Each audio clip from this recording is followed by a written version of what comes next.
حيت هاد الاساتذه ديال دابا نقولي لي غا الله فيو يزيدك نقطه من الاخر. وسيروا نوضوا ليا قولوا لي لا وحنا شرفاء وانت كضربي في الاساتذه. انا ما كنضربش في الاساتذه. انا بالعكس الاساتذه هما اللي قراوني ووصلوني لهاد الثقافه اللي انا فيها. عاش التعليم المغربي، عاش التعليم المغربي. والله ثم والله كل ما كانت القرايه كراني ما عرفت فين وصلت. القرايه شو دابا اللونغلي فرونسي قسما بالله لا اللونغلي فرونسي تعلمتها في الزنقه.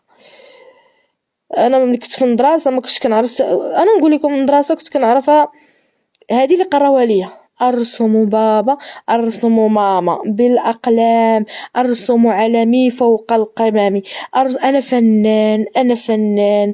الرسوم ماما، الرسوم بابا، الرسوم ماما، الرسوم بابا بالاقلام، الرسوم علمي فوق القمم. انا فنان، انا فنان. صافي هادشي اللي حافظه. وكانت كتجي عندنا واحد الاستاذه استاذه مصاحبه مع واحد الاستاذ